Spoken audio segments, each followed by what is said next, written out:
ಮಾಡ್ತಾ ಇರೋದು ಅಭಿವೃದ್ಧಿ ಕಾಮಗಾರಿ. ಆದ್ರೆ ಆ ಅಭಿವೃದ್ಧಿ ಕಾಮಗಾರಿಗೆ ವಿರೋಧ ವ್ಯಕ್ತವಾಗ್ತಾ ಇದೆ. ನಿಕೋಬಾರ್ ಅಭಿವೃದ್ಧಿ ಯೋಜನೆಗೆ ಲೋಕಸಭೆ ವಿಪಕ್ಷ ನಾಯಕ ರಾಹುಲ್ ಗಾಂಧಿ ಸಿಡಿದಿದ್ದಾರೆ. ನಿಕೋಬಾರ್ ದ್ವೀಪಕ್ಕೆ ಹೋಗಿ ಕೇಂದ್ರ ಸರ್ಕಾರದ ವಿರುದ್ಧ ರಾಹುಲ್ ವಾಗ್ದಾಳಿ ಮಾಡಿದ್ದು ಕಳೆದ 2-3 ದಿನಗಳ ಹಿಂದೆ. ಯೋಜನೆಯ ಹೆಸರಿನಲ್ಲಿ 160 ಚದರ ಕಿಲೋಮೀಟರ್ ಪರಿಸರವನ್ನ ನಾಶಪಡಿಸಲಾಗ್ತಾ ಇದೆ ಅಂತ ಹೇಳಿ ಆರೋಪಿಸಿದ್ದಾರೆ. ಉದ್ಯಮಿ ಗೌತಮ್ ಅದಾನಿಯ ಫ್ಯಾಂಟಸಿಗಾಗಿ ಲಕ್ಷಾಂತರ ಮರಗಳ ಮಾರಣ ಹೋಮ ಅಂತ ಹೇಳಿ ಆಕ್ರೋಶವನ್ನ ವ್ಯಕ್ತಪಡಿಸಿದ್ದಾರೆ.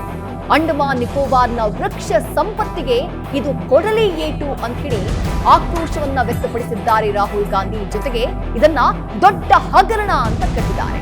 ದಟ್ಟ ಕಾನೂನವನ್ನ ಸರ್ವನಾಶ ಮಾಡುವಂತಹ ಪ್ರಾಜೆಕ್ಟ್ ಯಾಕಾಗಿ ಬೇಕು ಅನ್ನೋದು ರಾಹುಲ್ ಗಾಂಧಿ ಮಾಡ್ತಾ ಇರುವಂತಹ ಪ್ರಶ್ನೆ. ಜೊತೆಗೆ ನಿಕೋಬಾರ್ನ ನಿವಾಸಿಗಳು ಕೂಡ ಇದಕ್ಕೆ ವಿರೋಧ ವ್ಯಕ್ತಪಡಿಸಿದ್ದಾರೆ ಅಂತ ಹೇಳಿ ರಾಹುಲ್ ಗಾಂಧಿ ಹೇಳಿದ್ದಾರೆ. ಅಂಡಮಾನ್ ನಿಕೋಬಾರ್ ದ್ವೀಪಕ್ಕೆ ಅವರು ಭೇಟಿ ಕೊಟ್ಟಂತಹ ಸಂದರ್ಭದ ದೃಶ್ಯಗಳನ್ನ ಗಮನಿಸ್ತಾ ಇದ್ದೀವಿ. ಕೇಂದ್ರ ಸರ್ಕಾರ ಮಾಡೋಕೆ ಉದ್ದೇಶಿಸಿರುವಂತಹ ಅಭಿವೃದ್ಧಿ ಪ್ರಾಜೆಕ್ಟ್ ಏನಿದೆ, ಆ ಪ್ರಾಜೆಕ್ಟ್ ನ ವಿರೋಧ ಮಾಡೋದಕ್ಕೆ ಖುದ್ದು ರಾಹುಲ್ ಗಾಂಧಿ ಅಂಡಮಾನ್ ನಿಕೋಬಾರ್ಗೆ ಹೋಗ್ತಾರೆ. ಅಲ್ಲಿಗೆ ಹೋಗಿ ಈ ವಿಡಿಯೋನ ಮಾಡ್ತಾರೆ. ಅಲ್ಲಿರುವಂತಹ ನಿವಾಸಿಗಳನ್ನ ಮಾತನಾಡಿಸ್ತಾರೆ. ಅದಾದ ಬಳಿಕ ಅವ್ರು ಹೇಳ್ತಾ ಇರೋದು ಏನು ಅಂದ್ರೆ, ಜನ ಅಲ್ಲಿನ ನಿವಾಸಿಗಳು ಇದನ್ನ ವಿರೋಧ ಮಾಡ್ತಿದ್ದಾರೆ. ಪರಿಸರಕ್ಕೆ ಕೊಡಲಿ ಏಟು ಹಾಕ್ತಾ ಇರುವಂತಹ ಯೋಜನೆ ಇದೊಂದು ಪೂರ್ಣ ಪ್ರಮಾಣದ ಕಳ್ಳತನ, ಇದೊಂದು ದೊಡ್ಡ ಹಗರಣ ಅಂತ ಹೇಳಿ ರಾಹುಲ್ ಗಾಂಧಿ ಆರೋಪವನ್ನ ಮಾಡಿದ್ದಾರೆ. ರಾಹುಲ್ ಮಾಡಿರುವಂತಹ ಗುರುತರ ಆರೋಪಗಳು ಏನು ಅದನ್ನ ಒಂದೊಂದಾಗಿ ನೋಡ್ತಾ ಹೋಗೋಣ. ನಿಕೋಬಾರ್ ಅಭಿವೃದ್ಧಿ ಪ್ರಾಜೆಕ್ಟ್ ಬಹಳ ದೊಡ್ಡ ಕಳ್ಳತನ ಅಂತ ಹೇಳಿ ರಾಹುಲ್ ಗಾಂಧಿ ಹೇಳ್ತಿದ್ದಾರೆ. ಈ ಯೋಜನೆಯಿಂದ ಶ್ರೀಮಂತ ಮಳೆಕಾಡು ಪ್ರದೇಶಕ್ಕೆ ಕೊಡಲಿ ಏಟು ಬೀಳ್ತಾ ಇದೆ ಅನ್ನೋದು ಅವರು ಮಾಡ್ತಾ ಇರುವಂತಹ ಗಂಭೀರ ಆರೋಪ. ಜೊತೆಗೆ ಅಭಿವೃದ್ಧಿಯ ಹೆಸರಿನಲ್ಲಿ ದ್ವೀಪ ಪ್ರದೇಶದಲ್ಲಿರುವಂತಹ 10 ಲಕ್ಷಕ್ಕೂ ಅಧಿಕ ಮರಗಳನ್ನ ನಾಶಪಡಿಸಲಾಗುತ್ತೆ ಅನ್ನೋದು ರಾಹುಲ್ ಗಾಂಧಿ ಹೇಳ್ತಾ ಇರುವಂತಹ ಮಾತು.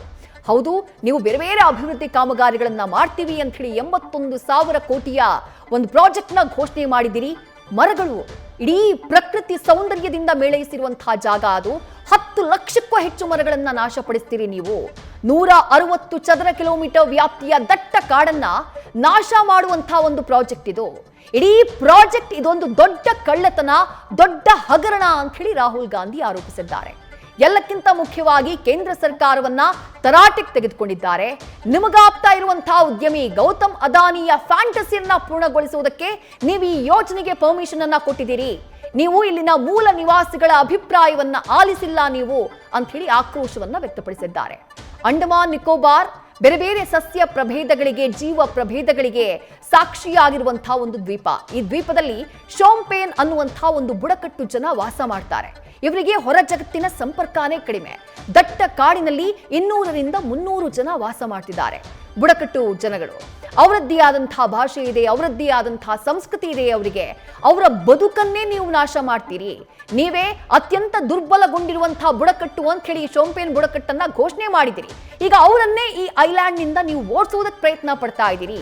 ಇಡೀ ಪರಿಸರ ವ್ಯವಸ್ಥೆಗೆ ಈ ಯೋಜನೆ ಮಾರಕ ಅಂತ ಹೇಳಿ ರಾಹುಲ್ ಗಾಂಧಿ ಆರೋಪವನ್ನ ಮಾಡುವಂತಹ ಕೆಲಸವನ್ನ ಮಾಡಿದ್ದಾರೆ. ರಾಹುಲ್ ಗಾಂಧಿಯವರು ನಿಕೋಬಾರ್ ದ್ವೀಪಕ್ಕೆ ಭೇಟಿಯನ್ನ ಕೊಟ್ಟು ಈ ವಿಡಿಯೋನ ಮಾಡಿ ಗುರುತರ ಆರೋಪಗಳನ್ನ ಮಾಡಿದಂತಹ ನಂತರದಲ್ಲಿ ಕೇಂದ್ರ ಸರ್ಕಾರ ಅಂಡಮಾನ್ ನಿಕೋಬಾರ್ನಲ್ಲಿ ಮಾಡೋಕೆ ಉದ್ದೇಶಿಸಿರುವಂತಹ ಈ ಅಭಿವೃದ್ಧಿ ಪ್ರಾಜೆಕ್ಟ್ ಬಗ್ಗೆ ದೊಡ್ಡ ಮಟ್ಟದಲ್ಲಿ ಪರ ವಿರೋಧದ ಚರ್ಚೆ ಆರಂಭವಾಗಿದೆ. ನ್ಯೂಸ್ ಫಸ್ಟ್ ನಿರ್ಭೀತಿಯಿಂದ ನಿಮ್ಮ ಪರವಾಗಿ.